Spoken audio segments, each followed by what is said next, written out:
Je tiens à le préciser et à le dire clairement. Ce n'est pas le président du conseil qui a donné l'ordre que je sois interpellé. Ce n'est pas le président du conseil qui a donné l'ordre que je sois torturé.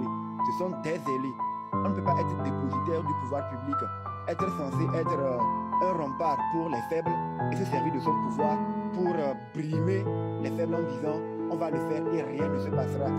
Je ne sais pas si vous avez remarqué ça, mais il y a un truc bizarre qui se passe en ce moment avec la France et le Togo. On est en pleine crise politique. Les gens descendent dans la rue. La répression est violente. Et là, les médias français s'en mêlent. France 24, RFI, TV5 Monde, ils commencent tous à parler du Togo. Et pas qu'un peu. D'un côté, ils dénoncent les violences contre les manifestations. Ils parlent des arrestations arbitraires, de la peur dans la rue de Lomé. Mais de l'autre côté, ils invitent Amoron, le rappeur arrêté par le régime. Et ils font quoi? Ils mettent bien en avant dans leurs vidéos la partie où il dit que ce n'est pas le président qui a donné l'ordre de l'arrêter. Hein? Vraiment?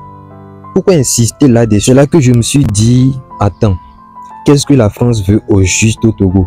Pourquoi elle commence à s'intéresser autant à nous maintenant? Et surtout, pourquoi ce discours à double vitesse? Parce que soyons honnêtes, quand la France parle de la démocratie, il faut toujours se poser la question des intérêts qu'elle protège derrière.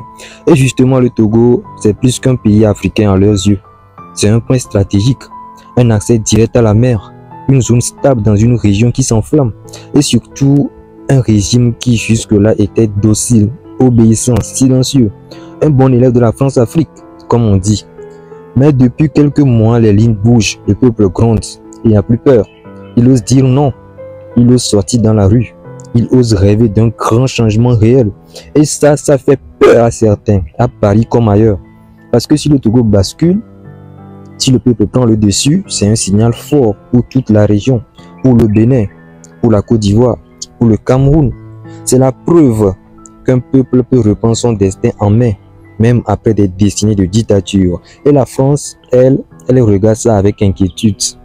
Pas parce qu'elle aime fort, pas parce qu'elle déteste le peuple, mais parce qu'elle veut garder le contrôle. Alors elle avance masquée. Elle montre qu'elle est du côté des opprimés. Mais elle fait attention à ne jamais mettre fort directement en cause. Elle couvre un peu, mais pas trop. Elle critique, mais sans jamais menacer l'équilibre du régime. En fait, ce que la France cherche, c'est préserver ses intérêts sans perdre la face. Elle voit que Faure est affaibli. Elle commence peut-être à préparer une transition en douceur, un changement qui semble démocratique, mais qui garde les mêmes rapports de force, les mêmes accords secrets, les mêmes dépendances. Et nous, Togolais, on ne doit pas tomber dans ce piège. On ne doit pas croire que la France est soudain devenue notre allié. Elle défend toujours ses priorités géopolitiques avant tout. Le combat pour la liberté, c'est nous seuls qui devons le mener. Pas dans les studios de France 24, pas dans les articles de RFI, mais dans la rue, dans les discussions, dans les actes, dans la mobilisation. Alors oui, posons la question à haute voix. Que veut la France au Togo? Et surtout, est-ce à elle de décider de notre avenir? La réponse est non. L'avenir du Togo doit se décider par les Togolais, pour les Togolais et personne d'autre.